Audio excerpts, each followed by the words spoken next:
Shavua Tov et Boker Tov. En approche du mois de Elul, il est très bien de parler de la notion de la tchouva et d'essayer de comprendre comment on peut vraiment faire tchouva. Alors il y a toujours sur la faute, même si c'est quelque chose sur lequel on peut donner plusieurs cours, une série de cours même, ce qu'on va peut-être faire.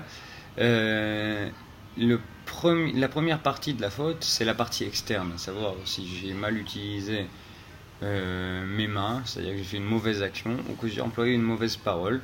La première réparation est la réparation extérieure, réparer la faute et s'excuser.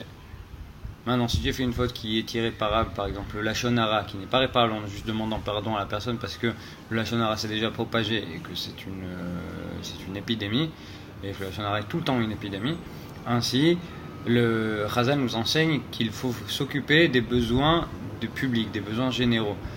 Organiser des cours de Torah, donner de la tzedaka, s'occuper d'un beth knesset, de choses comme ça. Maintenant ça c'est le côté extérieur qui est vraiment la façade de la faute. Mais il y a toujours une partie intérieure qui est beaucoup plus importante parce que tout le vrai travail du juif se fait dans la pensée, dans l'esprit.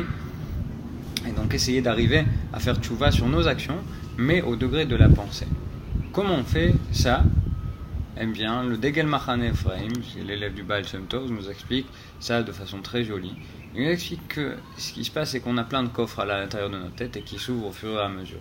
Quand on voit une faute comme ça, qui est déjà réparée dans l'action, mais qui continue à me tarabiner, qui continue à m'enquiquiner, à venir me voir, ça veut dire qu'elle n'est pas réparée dans la pensée. Comment je la répare dans la pensée ? Eh bien, je ne pourrais dire qu'elle est réparée, je ne pourrais ressentir de paix avec cette faute-là que lorsque j'aurai compris comment les choses qui m'ont poussé à faire cette faute-là, aujourd'hui, me servent à servir à Kadosh Baruch Hu.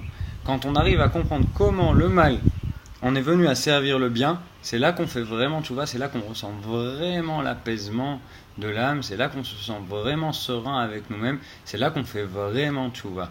Donc il y a toujours l'action et la partie intérieure. C'est un vrai travail, ça demande beaucoup d'élaboration et de réflexion, mais un petit message technique, pratique, qui est peut-être utile pour des petites choses qu'on pourrait réparer comme ça, rien qu'en imaginant, en réfléchissant à cette faute, aux choses qui m'y ont poussé, et comment avec ces mêmes choses-là, aujourd'hui, je sers à Kadosh Baruch Hu.